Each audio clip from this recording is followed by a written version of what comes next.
Ladies and gentlemen, please welcome the Chairman of the Joint Chiefs of Staff, General Dan Kane.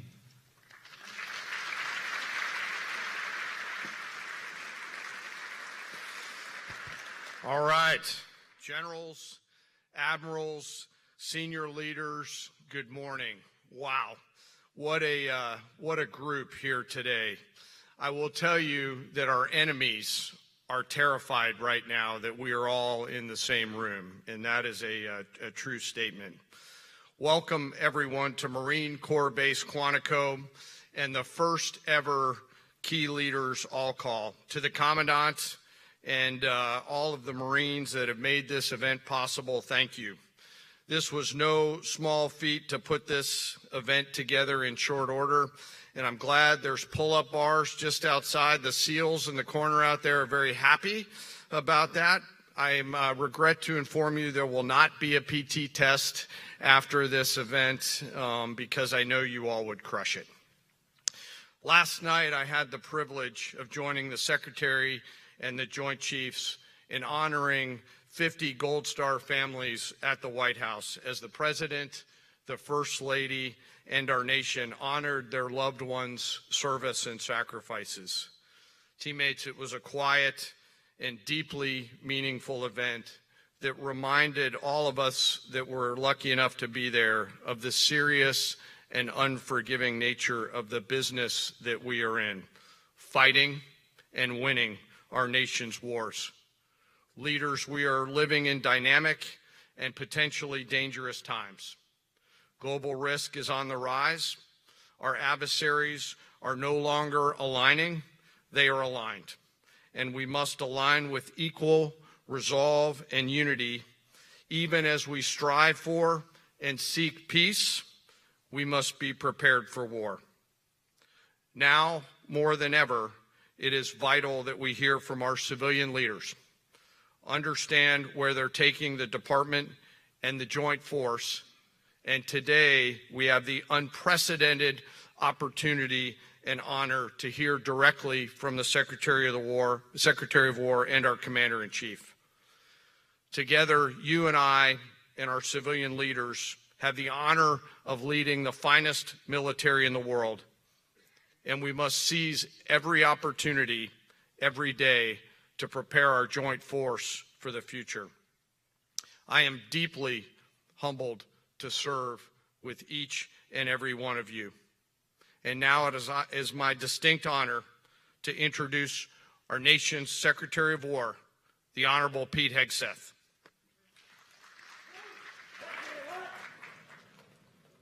Thank you, Mr. Chairman. Thank you. Please take your seats.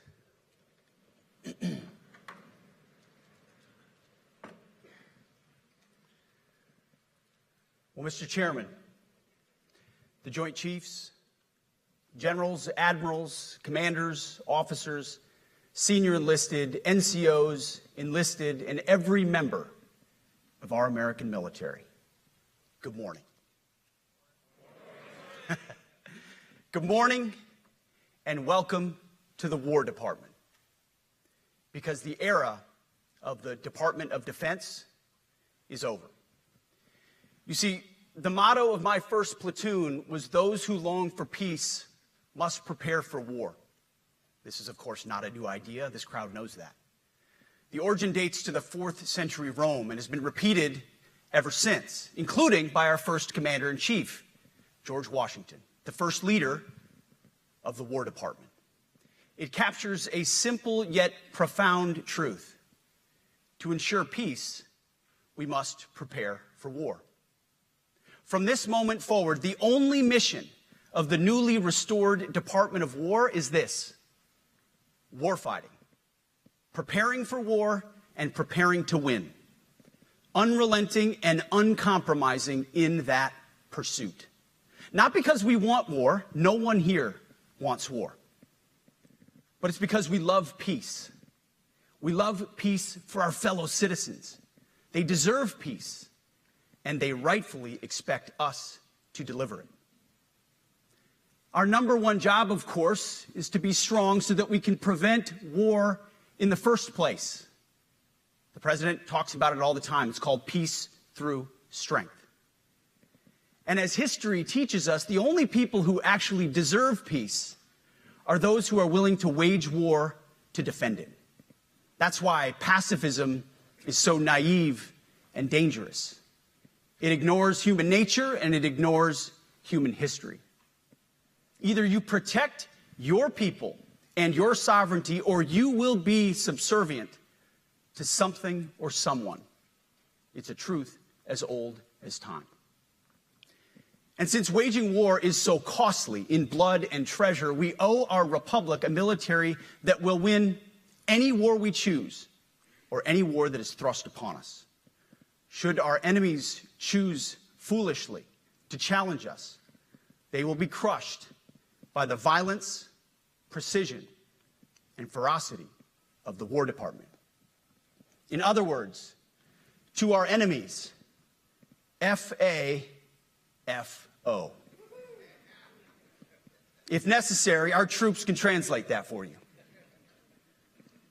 Another way to put it is peace through strength, brought to you by the warrior ethos. And we are restoring both. As President Trump has said, and he's right, we have the strongest, most powerful, most lethal, and most prepared military on the planet. That is true, full stop. Nobody can touch us. It's not even close. This is true largely because of the historic investments that he made in his first term, and we will continue in this term. But it's also true because of the leaders in this room and the incredible troops that you all lead. But the world, and as the chairman mentioned, our enemies get a vote. You feel it, I feel it. This is a moment of urgency, mounting urgency. Enemies gather, threats grow.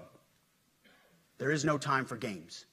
We must be prepared. If we're going to prevent and avoid war, we must prepare now. We are the strength part of peace through strength. And either we're ready to win or we are not. You see, this urgent moment, of course, requires more troops, more munitions, more drones, more Patriots, more submarines, more B-21 bombers. It requires more innovation, more AI in everything and ahead of the curve. More cyber effects, more counter-UAS, more space, more speed. America is the strongest, but we need to get stronger and quickly. The time is now, and the cause is urgent. The moment requires restoring and refocusing our defense industrial base, our shipbuilding industry, and onshoring all critical components. It requires, as President Trump has done, getting our allies and partners to step up and share the burden. America cannot do everything.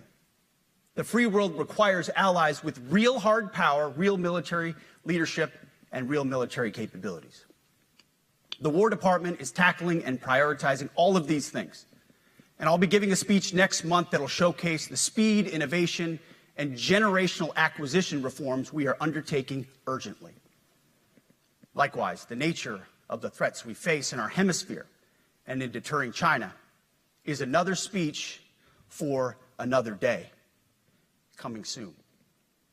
This speech today, as I drink my coffee, this speech today is about people. And it's about culture. The topic today is about the nature of ourselves. Because no plan, no program, no reform, no formation will ultimately succeed unless we have the right people and the right culture at the War Department. If I've learned one core lesson in my 8 months in this job, it's that personnel is policy. Personnel is policy. The best way to take care of troops is to give them good leaders committed to the warfighting culture of the department. Not perfect leaders, good leaders. Competent, qualified, professional, agile, aggressive, innovative, risk-taking, apolitical, faithful to their oath and to the Constitution. Eugene Sledge, in his World War II memoir, wrote, quote, "War is brutish, inglorious, and a terrible waste. Combat leaves an indelible mark on those who are forced to endure it. The only redeeming factors are my comrades' incredible bravery and their devotion to each other. In combat, there are thousands of variables, as I learned in Iraq and Afghanistan, and as so many of you did in so many more places. Leaders can only control about 3 of them. You control how well you're trained, mostly how well you're equipped, and the last variable is how well you lead. After that, you're on your own. Our warfighters are entitled to be led by the best and most capable leaders. That is who we need you all to be. Even then, in combat, even if you do everything right, you may still lose people because the enemy always gets a vote. We have a sacred duty to ensure that our warriors are led by the most capable and qualified combat leaders. This is one thing you and I can control, and we owe it to the force to deliver it. For too long, we have simply not done that. The military has been forced by foolish and reckless politicians to focus on the wrong things. In many ways, this speech is about fixing decades of decay. Some of it obvious, some of it hidden. Or as the chairman has put it, we are clearing out the debris, removing the distractions, clearing the way for leaders to be leaders. You might say we're ending the war on warriors. I heard someone wrote a book about that. For too long, we've promoted too many uniformed leaders for the wrong reasons, based on their race, based on gender quotas, based on historic so-called firsts. We've pretended that combat arms and non-combat arms are the same thing. We've weeded out so-called toxic leaders under the guise of double-blind psychology assessments, promoting risk-averse, go-along-to-get-along conformists instead. You name it, the department did it. Foolish and reckless political leaders set the wrong compass heading, and we lost our way. We became the woke department, but not anymore. Right now, I'm looking out at a sea of Americans who made a choice when they were young men and young women to do something most Americans will not, to serve something greater than yourselves, to fight for God and country, for freedom and the Constitution. You made a choice to serve when others did not, and I commend you. You are truly the best of America. But this does not mean, and this goes for all of us, that our path to this auditorium on this day was a straight line, or that the conditions of the formations we lead are where we want them to be. You love your country, and we love this uniform, which is why we must do better. We just have to be honest. We have to say with our mouths what we see with our eyes, to just tell it like it is in plain English, to point out the obvious things right in front of us. That's what leaders must do. We cannot go another day without directly addressing the plank in our own eye, without addressing the problems in our own commands and in our own formations. This administration has done a great deal from day one to remove the social justice, politically correct, and toxic ideological garbage that had infected our department, to rip out the politics. No more identity months, DEI offices, dudes in dresses. No more climate change worship. No more division, distraction, or gender delusions. No more debris. As I've said before, and will say again, we are done with that shit.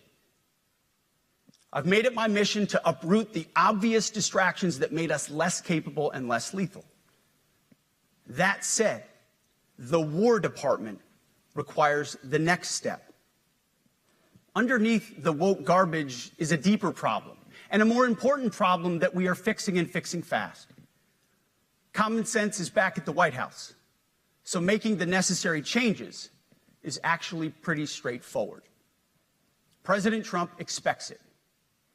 And the litmus test for these changes is pretty simple.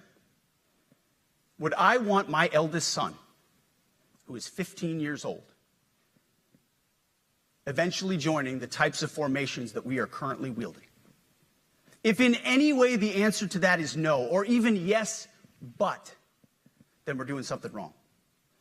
Because my son is no more important than any other American citizen who dons the cloth of our nation. He is no more important than your son. All precious souls made in the image and likeness of God. Every parent deserves to know that their son or their daughter that joins our ranks is entering exactly the kind of unit that the Secretary of War would want his son to join. Think of it as the golden rule test. Jesus said, "Do unto others that which you would have done unto yourself." It's the ultimate simplifying test of truth. The new War Department golden rule is this: do unto your unit as you would have done unto your own child's unit. Would you want him serving with fat or unfit or undertrained troops? Or alongside people who can't meet basic standards? Or in a unit where standards were lowered so certain types of troops could make it in? In a unit where leaders were promoted for reasons other than merit, performance, and warfighting? The answer is not just no, it's hell no. This means at the War Department, first and foremost, we must restore a ruthless, dispassionate, and common sense application of standards. I don't want my son serving alongside troops who are out of shape, or in combat unit with females who can't meet the same combat arms physical standards as men, or troops who are not fully proficient on their assigned weapons, platform, or task, or under a leader who was the first, but not the best. Standards must be uniform, gender neutral, and high. If not, they're not standards. They're just suggestions. Suggestions that get our sons and daughters killed. When it comes to combat arms units, and there are many different stripes across our joint force, the era of politically correct, overly sensitive, don't hurt anyone's feelings leadership ends right now. At every level, either you can meet the standard, either you can do the job, either you are disciplined, fit, and trained, or you are out. And that's why today, at my direction, and this is the first of 10 Department of War directives that are arriving at your commands as we speak and in your inbox. Today, at my direction, each service will ensure that every requirement for every combat MOS, for every designated combat arms position, returns to the highest male standard only. Because this job is life or death.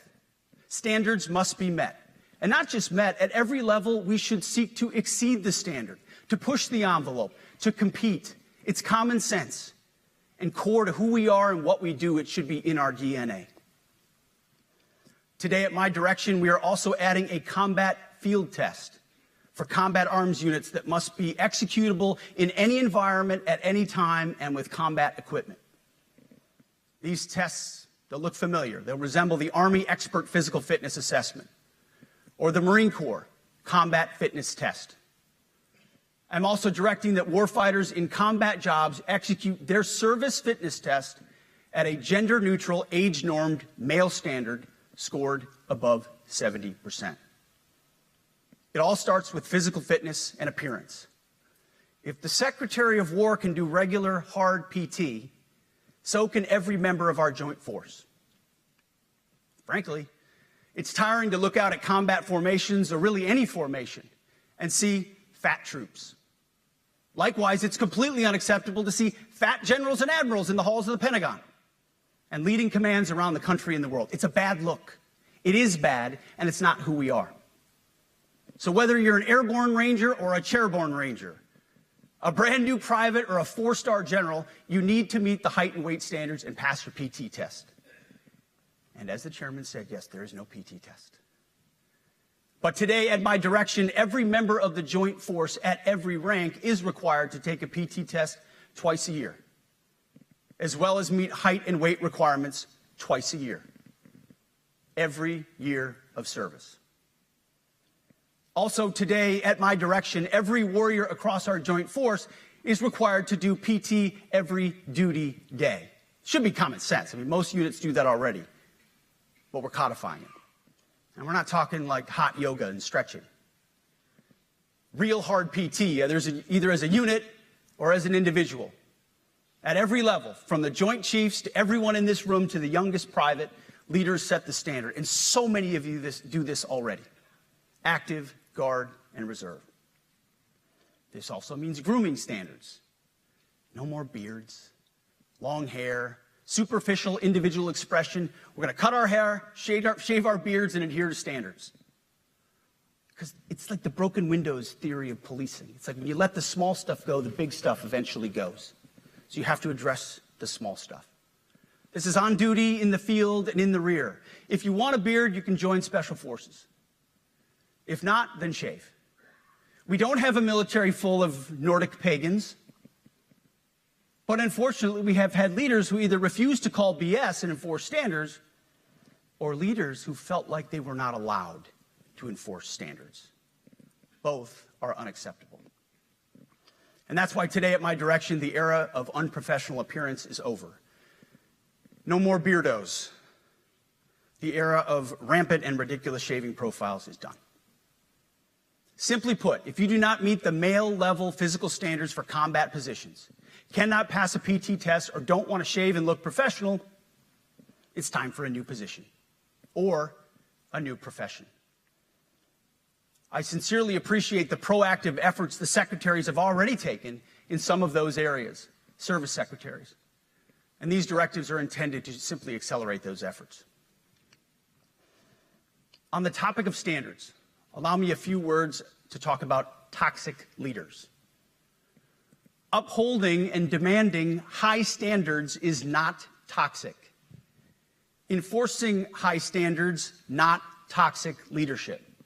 Leading warfighters toward the goals of high, gender-neutral, and uncompromising standards in order to forge a cohesive, formidable, and lethal Department of War is not toxic. It is our duty, consistent with our constitutional oath. Real toxic leadership is endangering subordinates with low standards. Real toxic leadership is promoting people based on immutable characteristics or quotas instead of based on merit. Real toxic leadership is promoting destructive ideologies that are an anathema to the Constitution and the laws of nature and nature's God, as Thomas Jefferson wrote in the Declaration of Independence. The definition of toxic has been turned upside down, and we're correcting that.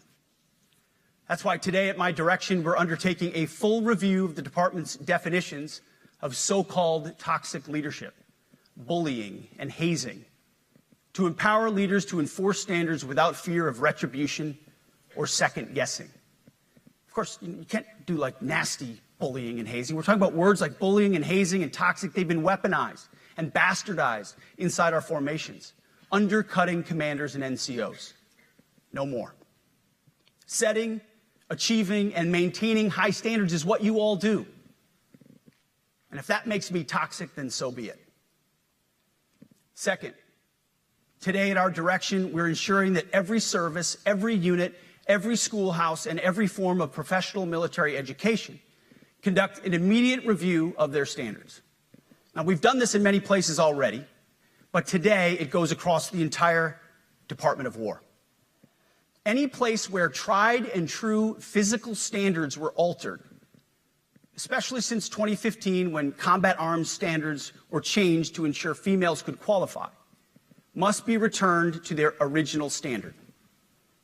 Other standards have been manipulated to hit racial quotas as well, which is just as unacceptable. This too must end. Merit only. The president talks about it all the time, merit-based. Here are two basic frameworks I urge you to pursue in this process. Standards I call, my staff's heard all about them, the 1990 test and the E6 test. The 1990s test is simple. What were the military standards in 1990? And if they have changed, tell me why. Was it a necessary change based on the evolving landscape of combat? Or was the change due to a softening, weakening, or gender-based pursuit of other priorities? 1990s seems to be as good a place to start as any. And the E6 test. Ask yourself, does what you're doing make the leadership, accountability, and lethality efforts of an E6, or frankly an O3, does it make it easier or more complicated? Does the change empower staff sergeants, petty officers, and tech sergeants to get back to basics? The answer should be a resounding yes. The E6 test, or O3 test, clarifies a lot, and it clarifies quickly. Because war does not care if you're a man or a woman. Neither does the enemy.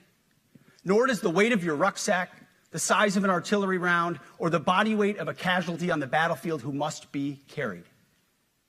This, and I want to be very clear about this, this is not about preventing women from serving. We very much value the impact of female troops. Our female officers and NCOs are the absolute best in the world.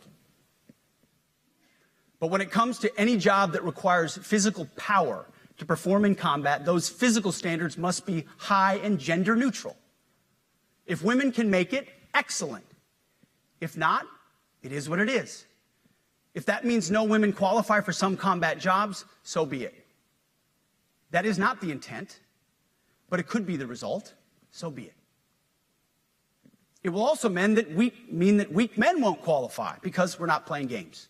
This is combat. This is life or death. As we all know, this is you versus an enemy hell-bent on killing you.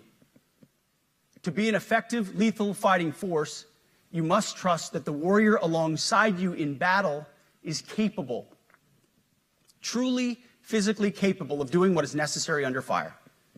You know this is the only standard you would want for your kids and for your grandkids. Apply the War Department Golden Rule, the 1990 test, and the E6 test, and it's really hard to go wrong. Third, we are attacking and ending the walking on eggshells and zero-defect command culture.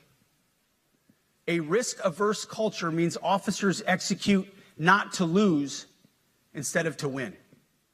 A risk-averse culture means NCOs are not empowered to enforce standards. Commanders and NCOs don't take necessary risks or make tough adjustments for fear of rocking the boat or making mistakes. A blemish-free record is what peacetime leaders covet the most, which is the worst of all incentives.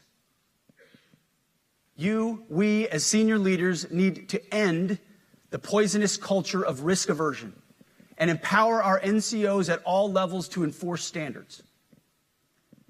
Truth be told, for the most part, we don't need new standards. We just need to reestablish a culture where enforcing standards is possible. And that's why today, at my direction, I'm issuing new policies that will overhaul the IG, EO, and MEO processes.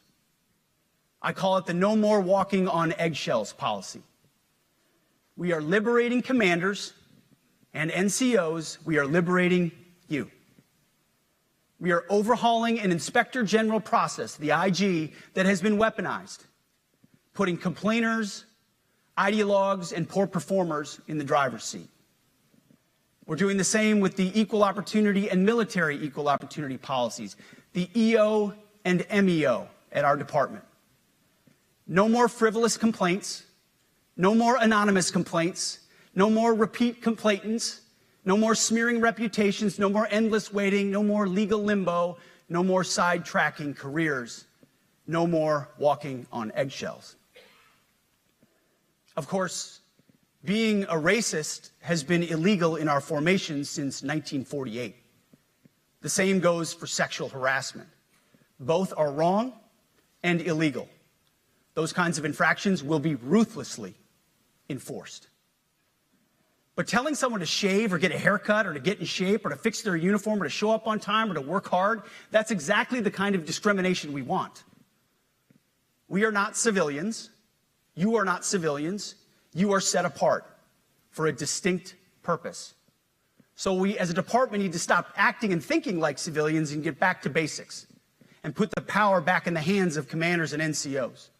Commanders and NCOs who make life and death decisions. Commanders and NCOs who enforce standards and ensure readiness. Commanders and NCOs who in this War Department have to look in the mirror and they have to pass the golden rule test. My kids, your kids, America's sons and daughters. So I urge you all here today and those watching, take this guidance and run with it.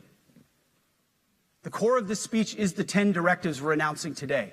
They were written for you, for Army leadership, for Navy leadership, for Marine Corps leadership, for Air Force leadership, Space Force leadership. These directives are designed to take the monkey off your back and put you, the leadership, back in the driver's seat. Move out with urgency because we have your back. I have your back. And the Commander-in-Chief has your back. And when we give you this guidance, we know mistakes will be made. It's the nature of leadership. But you should not pay for earnest mistakes for your entire career. And that's why today, at my direction, we're making changes to the retention of adverse information on personnel records that will allow leaders with forgivable, earnest, or minor infractions to not be encumbered by those infractions in perpetuity. People make honest mistakes, and our mistakes should not define an entire career. Otherwise, we only try not to make mistakes, and that's not the business we're in. We need risk takers and aggressive leaders and a culture that supports you. Fourth, at the War Department, promotions across the Joint Force will be based on one thing: merit. Colorblind, gender-neutral, merit-based. The entire promotion process, including evaluations of warfighting capabilities, is being thoroughly re-examined. We've already done a lot in this area, but more changes are coming soon. We'll promote top-performing officers and NCOs faster and get rid of poor performers more quickly. Evaluations, education, and field exercises will become real evaluations, not box checks, for every one of us at every level. These same reforms happened before World War II as well. General George Marshall and Secretary of War Henry Stimson did the same thing. And we won a world war because of it. As it happens, when he started the job, Chairman Kane gave me a frame and a photo to hang in my office. A matching frame and photo hangs in his. It's a photo of Marshall and Stimson preparing for World War II. Those two leaders famously kept the door open between their offices for the entirety of the war. They worked together, civilian and uniform, every single day. Chairman Kane and I do the same. There is no daylight between us. Our doors are always open. Our job together is to ensure our military is led by the very best, ready to answer the nation's call. Fifth, as you have seen, and the media has obsessed over, I have fired a number of senior officers since taking over. The previous chairman, other members of the Joint Chiefs, combatant commanders, and other commanders. The rationale for me has been straightforward. It's nearly impossible to change a culture with the same people who helped create or even benefited from that culture, even if that culture was created by a previous president and previous secretary. My approach has been simple. When in doubt, assess the situation, follow your gut, and if it's the best for the military, make a change. We all serve at the pleasure of the president every single day. But in many ways, it's not their fault. It's not your fault. As foolish and reckless as the woke department was, those officers were following elected political leadership. An entire generation of generals and admirals were told that they must parrot the insane fallacy that, quote, our diversity is our strength. Of course, we know our unity is our strength. They had to put out dizzying DEI and LGBTQI plus statements. They were told females and males are the same thing, or that males who think they're females are totally normal. They were told that we need a green fleet and electric tanks. They were told to kick out Americans who refuse an emergency vaccine. They followed civilian policies set by foolish and reckless political leaders. Our job, my job, has been to determine which leaders simply did what they must to answer the prerogatives of civilian leadership, and which leaders are truly invested in the woke department, and therefore incapable of embracing the War Department and executing new lawful orders. That's it. It's that simple. So for the past 8 months, we've gotten a good look under the hood of our officer corps. We've done our best to thoroughly assess the human terrain. We've had to make trade-offs and some difficult decisions. It's more of an art than a science. We have been and will continue to be judicious, but also expeditious. The new compass heading is clear. Out with the Shirellis, the Mackenzies, and the Millies, and in with the Stockdales, the Schwarzkopfs, and the Pattons. More leadership changes will be made, of that I'm certain. Not because we want to, but because we must. Once again, this is life and death. The sooner we have the right people, the sooner we can advance the right policies. Personnel is policy. But I look out at this group, and I see great Americans. Leaders who have given decades to our great republic, at great sacrifice to yourselves and to your families. But if the words I'm speaking today are making your heart sink, then you should do the honorable thing and resign. We would thank you for your service. But I suspect, I know, the overwhelming majority of you feel the opposite. These words make your hearts full. You love the War Department because you love what you do, the profession of arms. You are hereby liberated to be an apolitical, hard-charging, no-nonsense, constitutional leader that you joined the military to be. We need you locked in on the M, not the D, the E, or the I, not the DEI or the DIE of dime. By that I mean the M, military, of the instruments of national power. We have entire departments across the government dedicated to diplomatic, informational, and economic lines of effort. We do the M. Nobody else does. And our GOFOs need to master it in every domain and every scenario. No more distractions, no more political ideologies, no more debris. Now, of course, we're going to disagree at times. We would not be Americans if we didn't. Being a leader in a large organization like ours means having frank conversations and differences of opinion. You will win some arguments, and you will lose some arguments. But when civilian leaders issue lawful orders, we execute. We are professionals in the profession of arms. Our entire constitutional system is predicated upon this understanding.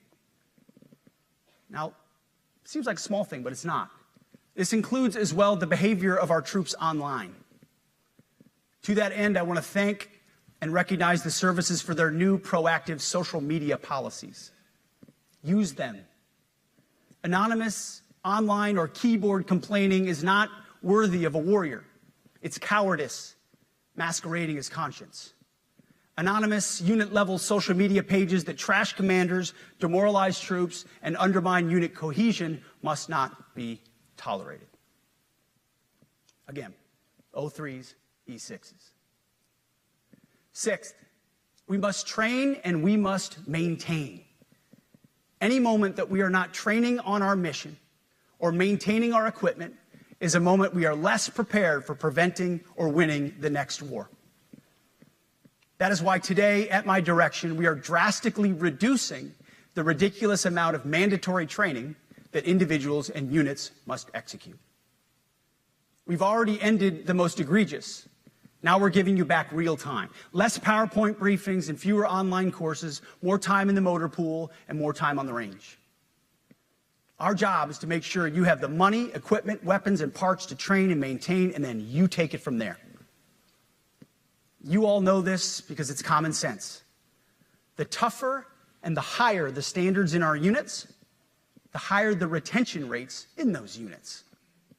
Warriors want to be challenged. Troops want to be tested. When you don't train and you don't maintain, you demoralize. And that's when our best people decide to take their talents to the civilian world. The leaders who created the woke department have already driven out too many hard chargers. We reverse that trend right now. There is no world in which high-intensity war exists without pain, agony, and human tragedy. We are in a dangerous line of work. You are in a dangerous line of work. We may lose good people. But let no warrior cry out from the grave, "If only I had been properly trained." We will not lose warfighters because we fail to train or equip them or resource them. Shame on us if we do. Train like your warriors' lives depend on it, because they do. To that point, basic training is being restored to what it should be: scary, tough, and disciplined. We're empowering drill sergeants to instill healthy fear in new recruits, ensuring that future warfighters are forged. Yes, they can shark attack, they can toss bunks, they can swear, and yes, they can put their hands on recruits. This does not mean they can be reckless or violate the law, but they can use tried and true methods to motivate new recruits, to make them the warriors they need to be.